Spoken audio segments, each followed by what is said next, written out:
एक बार क्या हुआ कि जंगल में आग लगी तो सारे लोग आग लगाने का काम कर रहे थे। एक चिड़िया थी, वो चोंच भर भर के उस जंगल को बुझाने का काम कर रही थी।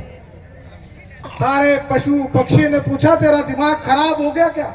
जंगल में आग लपटे भयंकर लग रही है, सब पशु पक्षी जंगल से भाग रहे हैं और तेरा दिमाग खराब हो गया, तू चोंच में भरकर पानी बुझाने का काम कर रही है। तो उस चिड़िया ने एक जवाब दिया। आप उस जवाब से अगर सहमत हो, उस चिड़िया ने जवाब दिया कि कल से अगर भारत में इतिहास लिखा जाएगा, देश में इतिहास लिखा जाएगा, तो उसमें इतिहास लिखा जाएगा कि लोग आग लगाने का काम कर रहे थे और हम बुझाने का काम कर रहे थे। वो काम अशोक डामर बुझाने का काम कर रहे हैं। आज पूरे विश्व में, पूरे भारत में एक दौर, एक मुहिम चल रही है कि किसी भी तरह से आदिवासी को खत्म करना चाहिए, चाहे वो कोई सी भी सरकार हो। मैं इस जन्म से बोल रहा हूं, भारत को आजाद हुए 75 साल हुए। 75 साल में किसी भी सरकार ने अगर भारत में आदिवासी लोगों का विकास करा तो आज हमको वाघापाड़ा में आज शायद इकट्ठा नहीं होना पड़ता। आज 75 साल बाद देश आसमान पर घर बसाने की बात कर रहे हैं और यहाँ आदिवासी लोगों को भारत में रहने के लिए मजबूरी में जीवन काटना पड़ रहा है।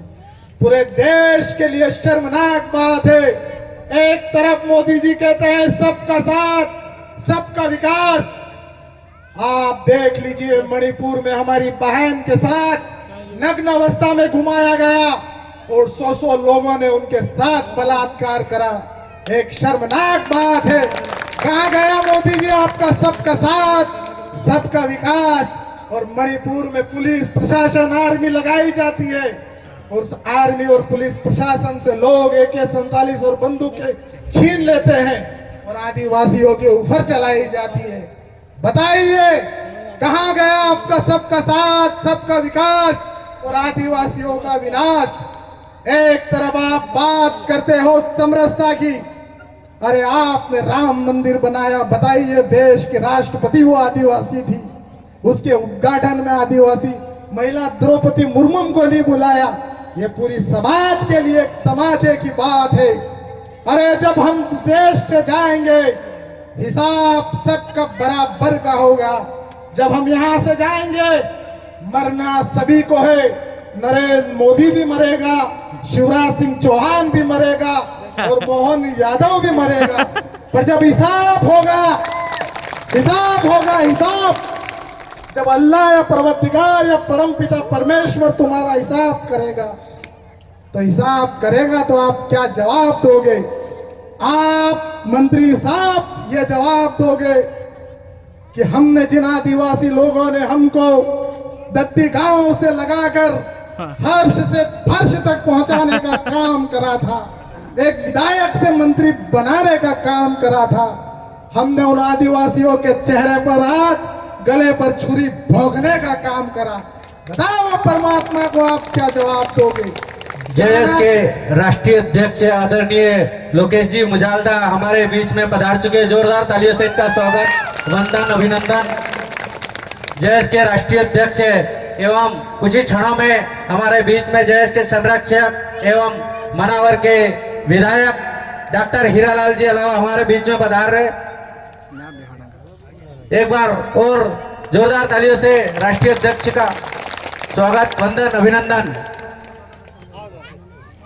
धन्यवाद साहब, आप इसकी पावन धरा पर पधारे और हमको एक विश्वास और हिम्मत दिलाई।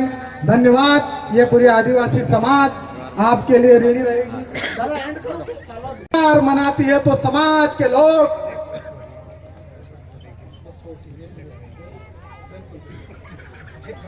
आज अगर सरकार कोई कार्यक्रम मनाती है तो हजारों आदिवासी लोग इकट्ठे हो जाते हैं। अरे शर्म की बात है कि जब एक समाज का कार्यक्रम हुआ तो हम लोग चंद लोग इकट्ठे हुए। अरे आप हमारा इतिहास को जानो, हमारी कौम का इतिहास को जानो। ये लोग हमको खत्म कर रहे हैं। अरे हम आदिवासी लोग, अरे आदिवासी लोग, सुप्रीम कोर्ट ने कहा कि भारत के कोई मालिक है, हिंदुस्तान के कोई मालिक है। सुप्रीम कोर्ट का जजमेंट उन्होंने कहा कि भारत का कोई ओरिजिनल मालिक है तो वो आदिवासी है, पर यहाँ की सरकार हमको आदिवासी इस भूमि का मालिक मानने को लिए तैयार नहीं है। अरे सुप्रीम कोर्ट ने कहा कि राम अयोध्या में पैदा हुए तो पूरे देश के लोग और सरकार ने पूरा मानने के लिए तैयार हो गए। अरे हम आदिवासी मालिक, हम बात करते हैं अगर घमंड के साथ और दावे के साथ कहता हूं, मानते होंगे तुम सब धर्म के लोगों को, पर मैं दावे के साथ कह सकता हूं कि भारत में भी भगवान से भी अगर कोई पहले पैदा हुआ तो वो हमारी आदिवासी समाज के लोग पैदा हुए। आज लोग हमको जल जंगल जमीन से बेदखल कर रहे। अरे हमारा इतिहास उठा के देखो, पूरे देश में राम की बात करते हैं। अरे जब राम को 14 साल का वनवास हुआ तो उन वनवास में साथ में कौन थे? अरे मीडिया के लोग झूठ बोलते हैं, ये प्रशासन के लोग, ये मीडिया के लोग, वो न वानर थे न भालू थे, वो सब आदिवासी लोग थे और हमने राम की मदद करने में अहम भूमिका निभाई थी। बताएं आज हमारे पूर्वजों को बेदखल कर रहा है। अरे जब मां जगत जननी सीता को भी राम ने त्यागा, जब राम को भी 14 साल का वनवास हुआ, तल तलातल भूतल रसातल पृथ्वी भूलोक सब रोई राम को जब 14 साल का वनवास हुआ कि राम तुम वनवास मत जाओ। जब जगत जननी सीता को राम जी ने त्यागा तो भारत में किसी भी कौम ने आवाज नहीं उठाई कि ए सीता तुम हमारे पास आओ। जब तमसा नदी के किनारे एक वाल्मीकि भील ने कहा कि हे सीते तुम हमारे पास आओ, सीता माता को रखा। हम शरण देने वाले लोग आज जल जंगल जमीन से हमको बेदखल किया जा रहा है। आज मैं ज्यादा ना बोलते हुए मैं यही कहना चाहता हूँ कि पूरे देश में आदिवासियों के ऊपर अत्याचार हो रहा है, ये हमें धीमी गति से काट रहे हैं।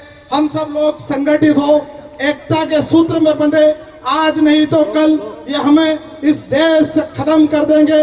आज मैं यही कहना चाहता हूं कि पूरे देश में आदिवासी पर पूछ रहा है कि हम पे अत्याचार होना भील नहीं होते तो बताइए आज ये देश क्या हिंदू राष्ट्र हो सकता था? आज जिसने इस वतन के लिए, इस देश के लिए, अरे जब देश में मुगल आए, देश में अंग्रेज आए तो हमसे कोई दुश्मनी नहीं थी, हमसे दुश्मनी ये थी अंग्रेज और मुगलों से कि वो हमारे वतन के जितने भी जंगल है, जल जंगल जमीन पर वो छीन रहे थे। और वो छीन रहे थे तो टांटिया मामा, बिरसा मुंडा, खाजा नायक, अरे हमको 1910 1830 में ही हम स्वतंत्र हो गए थे। हम आदिवासी लोग ना कभी मुगलों के गुलाम थे ना कभी अंग्रेजों के गुलाम थे। हमको वतन से मोहब्बत थी, वरना अंग्रेजों तो हमको पढ़ाना चाहते थे, बड़ा बनाना चाहते थे, पर हमने अंग्रेजों के पैगाम को भी ठुकराया, मुगलों के पैगाम को भी ठुकराया। उन्होंने कहा कि हम आदिवासी लोग इसी जल जंगल जमीन में पढ़ेंगे, बढ़ेंगे और बड़ा बनेंगे। हम और आप, में मेरी बात को यही विराम देता हूँ। हम और आप तो कहीं भी बोल लेंगे, हमको बाहर के अतिथि आए हैं, उनको सुनना है।